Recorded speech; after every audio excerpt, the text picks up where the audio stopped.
General organic chemistry के पहले video में जानेंगे केमिकल रिएक्शन के बारे में। केमिकल रिएक्शन का मतलब होता है breaking and formation of bond is called chemical reaction. यानी इसका कोई भी जैसे रिएक्शन हो रही है, जैसे Na प्लस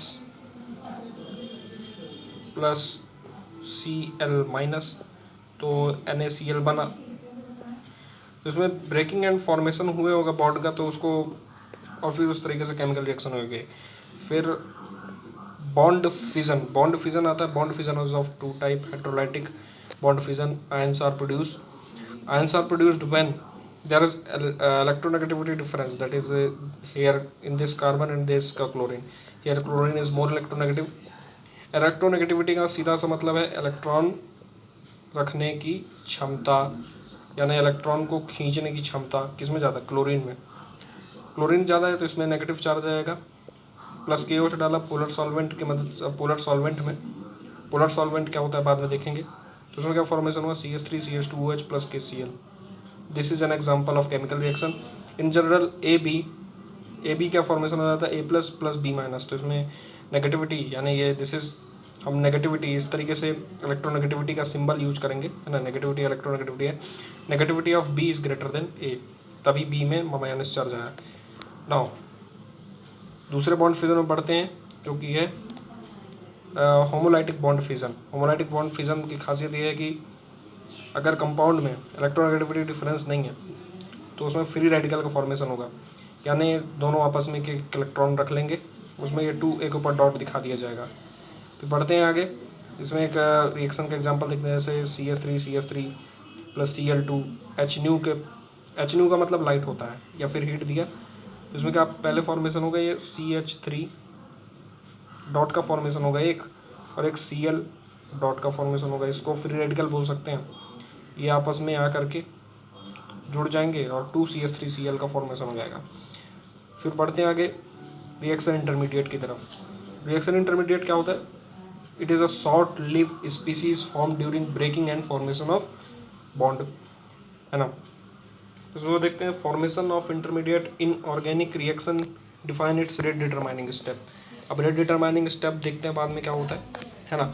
तो ये जो इंटरमीडिएट होते हैं, इंटरमीडिएट के कितने प्रकार होते हैं, 6 प्रकार होते हैं। कार्बोकेटायन, है ना, कार्बन के ऊपर plus charge, carbon ion, free radical तो ऊपर अपने देख चुका है, कार्बीन, नाइट्रीन, बेंजीन, इतने सारे होते हैं।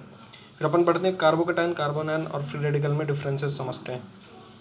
तो कार्बोकेटायन जो होता है फॉर्म बाय हेटेरोलाइटिक बॉन्ड फिजन से बनता है, और एक कार्बन आयन भी हेटेरोलाइटिक बॉन्ड फिजन से बनता है।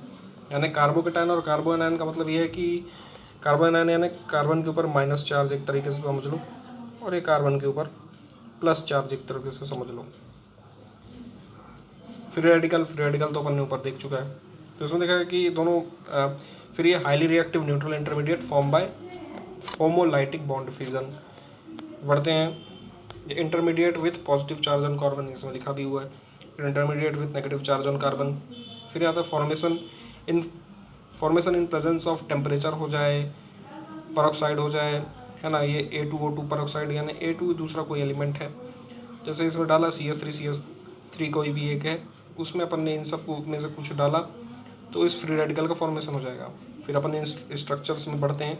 तो स्ट्रक्चर है कुछ ट्रायगोनल प्लेनर टाइप का कुछ ऐसा होगा, जिसमें कार्बन पर प्लस चार्ज रहेगा। इसमें ये 3 बॉन्ड पेयर दिख रहे हैं, 1 2 3 बॉन्ड पेयर। एक बॉन्ड पेयर का मतलब 2 इलेक्ट्रॉन, तो फिर 3 बॉन्ड पेयर मतलब 6 इलेक्ट्रॉन। ये इलेक्ट्रोफाइल है। इलेक्ट्रोफाइल उसको कहते हैं जिसमें इलेक्ट्रॉन की कमी है, यानी ऑक्टेट से इलेक्ट्रॉन की कमी है। ऑक्टेट में कितने इलेक्ट्रॉन होते हैं, 8, यहाँ पे 6 इलेक्ट्रॉन, इसलिए इलेक्ट्रोफाइल है ना। ये इलेक्ट्रॉन पेयर एक्सेप्टर है, क्योंकि इसको 2 इलेक्ट्रॉन चाहिए, इसलिए लुईस एसिड है ना। बढ़ते हैं आगे, इसका स्ट्रक्चर देखते हैं। तो इसका स्ट्रक्चर कुछ ट्रायगोनल पिरामिडल टाइप का होगा, ऐसे पिरामिड के स्ट्रक्चर्स में, जिसमें कार्बन के ऊपर ऐसा कुछ ये एक लोन पेयर प्रेजेंट रहेगा। इसमें 3 bond pair plus 1 lone pair, इसमें 8 इलेक्ट्रॉन है ना। 8 इलेक्ट्रॉन, इसमें इलेक्ट्रॉन की कमी नहीं है। जिसमें इलेक्ट्रॉन की कमी नहीं होती उसको न्यूक्लियोफाइल कहते हैं। सीधी बात में कहें तो ये लुईस बेस भी है, यानी इलेक्ट्रॉन पेयर डोनर भी है ये। फिर बढ़ते हैं इसके स्ट्रक्चर में, फ्री रेडिकल के स्ट्रक्चर में। तो फ्री रेडिकल और कार्बोकेटाइन का स्ट्रक्चर दोनों का सेम होता है इसमें देखा गया तो, लेकिन इसके ऊपर केवल एक इलेक्ट्रॉन ऐसा कुछ प्रेजेंट है। क्या है ये? 3 बॉन्ड पेयर प्लस एक अनपेयर्ड इलेक्ट्रॉन है। ये अनपेयर्ड इलेक्ट्रॉन है एक, है ना, 7 इलेक्ट्रॉन है। इलेक्ट्रोफाइल तो है लेकिन लुईस एसिड नहीं है। इसे इलेक्ट्रोफाइल एक तरीके से देखा जाए तो इसके पास 7 इलेक्ट्रॉन है ना, तो इसको 8 करने के लिए टोटल एक इलेक्ट्रॉन और चाहिए।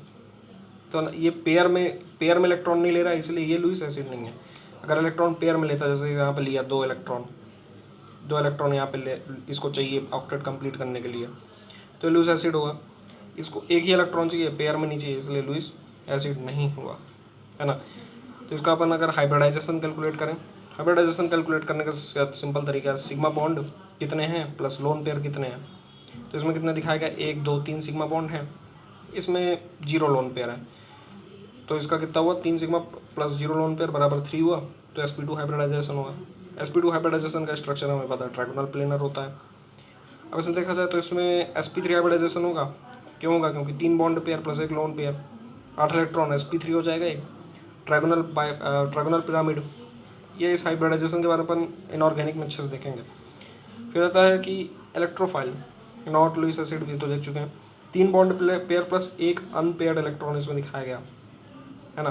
तो इसमें अपन अनपेयर्ड इलेक्ट्रॉन नहीं गिनते, bond sigma bond plus lone pair गिनते हैं हाइब्रिडाइजेशन गिनने के लिए। तो सिग्मा बॉन्ड कितने हैं, 1 2 3, और लोन पेयर नहीं है एक भी, ये क्योंकि ये पेयर में नहीं आता, अपन ऐसा नहीं, हाफ नहीं है ये, पेयर में नहीं आता, इसलिए अपन इसको नहीं गिनेंगे। तो इसमें 3 है sp2, इसलिए इसका भी स्ट्रक्चर ट्रायंगुलर प्लेनर सेम है। बढ़ते हैं आगे।